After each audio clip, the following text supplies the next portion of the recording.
Bonjour, je suis professeur Saad Sqali de la faculté des sciences de l'université Mohammed V de Rabat. Et aujourd'hui, on va voir ensemble comment se déroule un TP en biologie végétale par rapport aux coupes histologiques. L'objectif de ce TP est de justement vous montrer le protocole de réalisation des coupes histologiques ainsi que le protocole de leur coloration. Ce TP va se dérouler autour de 3 parties. Dans un premier temps, nous allons voir ensemble le matériel avec lequel nous allons travailler pour la réalisation de ces coupes histologiques. Dans un deuxième temps, on va voir le protocole de réalisation de ces coupes. Et dans un troisième temps, nous allons voir le montage, comment se fait le montage de ces coupes pour qu'ensuite on peut les observer au microscope optique. L'intérêt de réaliser ces coupes transversales, c'est de pouvoir étudier la structure histologique et donc la structure tissulaire d'une plante, notamment de connaître comment cette structure tissulaire va varier en fonction du type de plante qu'on va étudier, mais également en fonction de leur type d'habitat.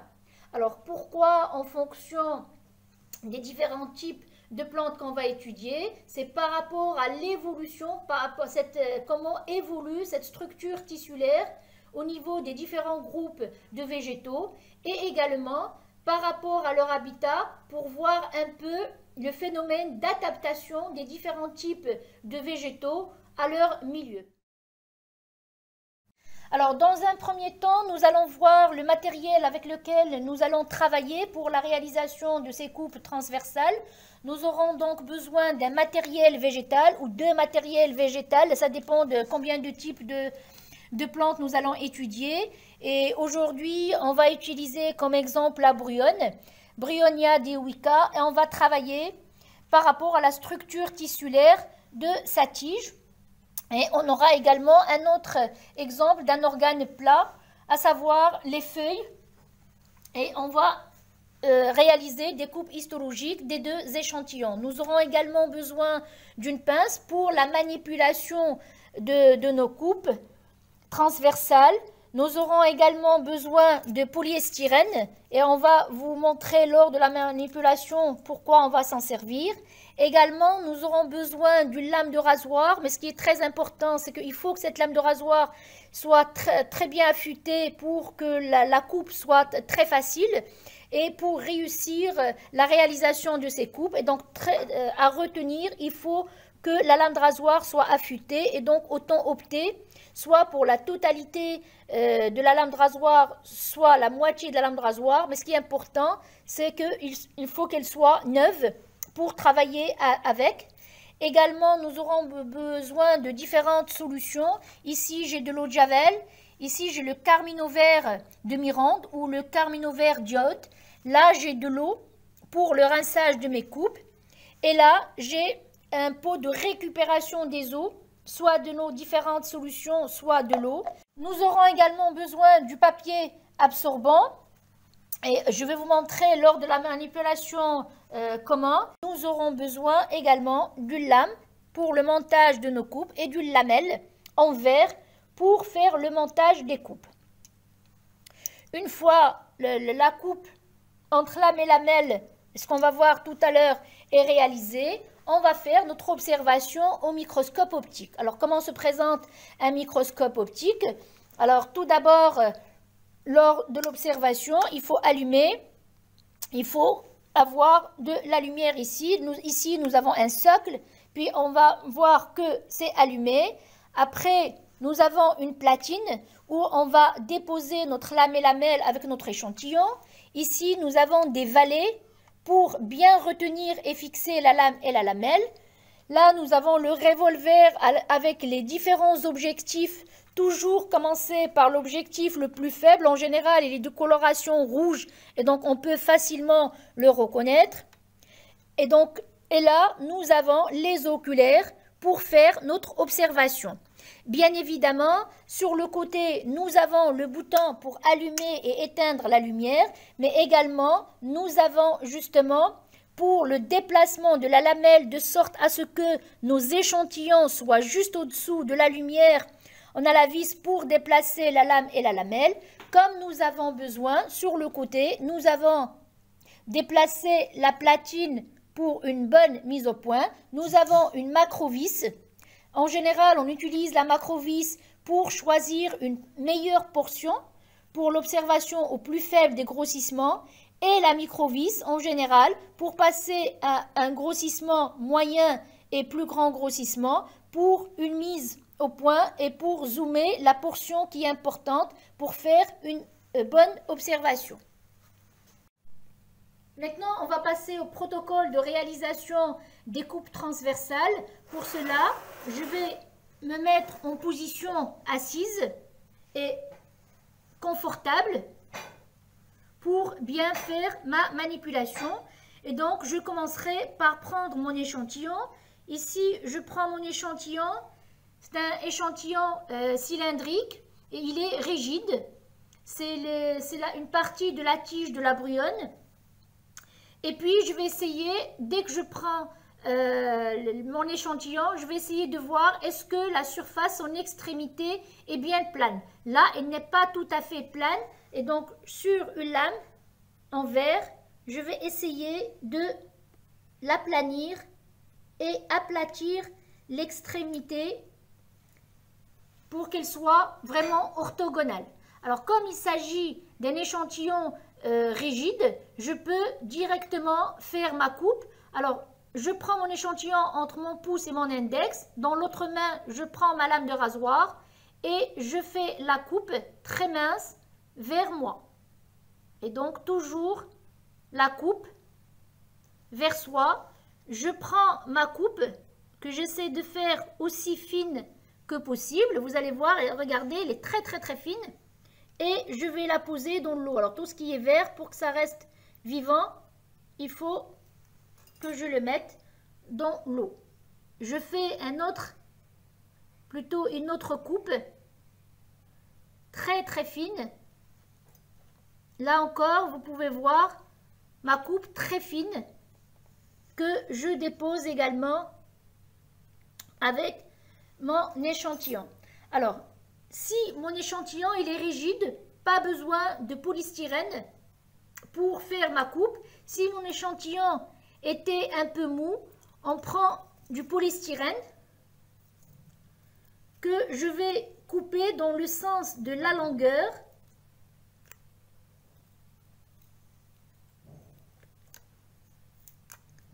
En deux parties égales. Et puis, on va essayer de mettre un sillon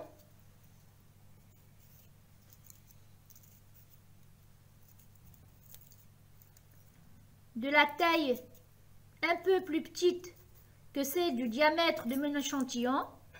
Après, je vais placer mon échantillon dans ce sillon et je vais mettre l'autre moitié de polystyrène. Là, j'ai mon échantillon qui déborde et donc pour aplatir et aplanir la surface et l'extrémité de mon échantillon, voilà, je le mets entre mon pouce et mon index. Là, c'est très orthogonal. Je peux passer à la réalisation de mes coupes très fines. Et là, vous voyez ma coupe très fine que je vais mettre dans l'eau. Là, c'est par rapport à mon échantillon qui, s'il est mou, s'il est rigide, là, on va prendre un autre échantillon qui est plat. En général, quand on utilise ou on travaille sur la feuille d'un végétal, je vais prendre le polystyrène, je vais le couper dans le sens de la longueur, en deux morceaux, en deux parties égales, et je vais mettre mon échantillon végétal qui est plat, mais pas la peine de faire le sillon. Je vais le mettre entre les deux parties directement. Je vais prendre ma lame de rasoir, je vais aplatir ma coupe toujours entre le pouce et l'index. Je vais prendre ma lame de rasoir et je vais faire des coupes très fines de mon échantillon plat. Vous allez voir, c'est très fin qu'on va prendre par la pince et qu'on va mettre dans l'eau. Ici, comme j'ai deux échantillons différents, celui de la tige, celui de la feuille, je peux les mettre, une fois je les ai coupés, dans la même solution d'eau. Maintenant, une fois les coupes histologiques sont réalisées, on va passer aux différentes solutions. Alors, la première, c'est celle de l'eau de Javel. Voilà, je mets de l'eau de Javel et je vais prendre mes échantillons. On va travailler avec la tige de la brouillonne. On va choisir déjà les meilleures coupes pour mettre nos échantillons. Et c'est la même chose pour la partie de la feuille que nous avons utilisée. Bon, j'ai mis 5, je pense que c'est bon. Et on va les laisser dans l'eau de Javel entre 13 jusqu'à 15 minutes. Une fois les 15 minutes se sont écoulées dans de l'eau de Javel, alors pourquoi déjà nous avons utilisé de l'eau de Javel? Alors l'eau de Javel va nous permettre de vider le contenu cellulaire. Et donc on va garder que les parois cellulaires sur lesquelles on va faire nos observations. Et donc l'eau de Javel, après les 15 minutes, a détruit tout le contenu cellulaire. Et là, on va verser dans notre tamis nos coupes et on va les rincer à l'eau. Une fois nos coupes sont bien rincées, on va les passer dans une autre solution. C'est la double coloration qui est le carmine vert. Dans le carmine vert, on va placer nos échantillons pour la coloration. Alors, entre cette partie du carmine vert et de l'eau de Javel, là, on va les laisser pour la coloration. Ça va aller jusqu'à 10 à 13 minutes. Maintenant, il y a une autre phase qu'on pouvait utiliser, c'est que entre nos échantillons, la phase de l'eau de Javel et la coloration, on pouvait bien mettre nos échantillons dans l'eau acétique, une autre solution. Alors pourquoi l'eau acétique? C'est que cette eau acétique va permettre aux liaisons OH d'être libérées et c'est eux qui vont fixer davantage la coloration. Mais dans notre manipulation, on peut passer directement de la solution eau de Javel après un rinçage et passer à la coloration. Cela n'entrave en rien la qualité de l'observation de nos coupes. Les 15 minutes de coloration se sont écoulées.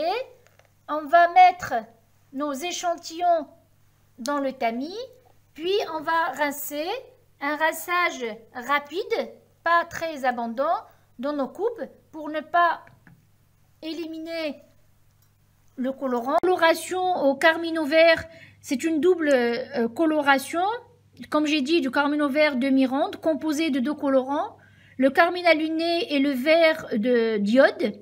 Ces colorants nous permettent d'avoir une coloration rose par rapport aux parois de nature pectocellulosique et une coloration verte par rapport aux parois lignifiées. On peut également avoir une autre coloration sous forme d'un jaune brun pour tout ce qui est lipidique, notamment au niveau de par exemple, au niveau de la cutine, de la cuticule. Alors, après un rinçage rapide, comme on a vu, on va passer au montage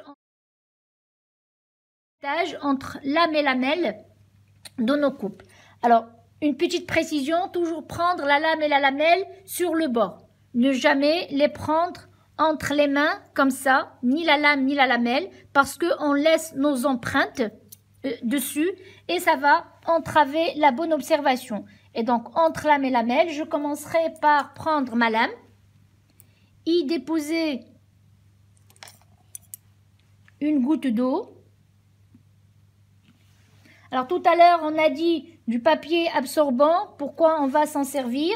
Et bien là maintenant, si on a une quantité d'eau assez importante, on peut justement la contrôler ou faire un ajustement avec le papier absorbant. Je fais exprès pour vous dire l'utilité, vous montrer l'utilité du papier absorbant. Après, on va prendre nos coupes Et on va commencer à faire le montage. Là, c'est un peu sur le côté. Essayez de mettre la goutte d'eau au milieu de la lame. Je vais prendre une deuxième.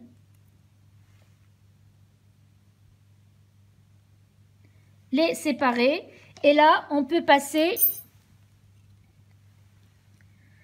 au montage entre lame et lamelle dans une goutte d'eau et laisser tomber, voilà, notre lamelle. C'est pas la peine d'appuyer pour ne pas écraser nos échantillons, ils sont assez fins. Et là, on peut passer à l'observation au microscope.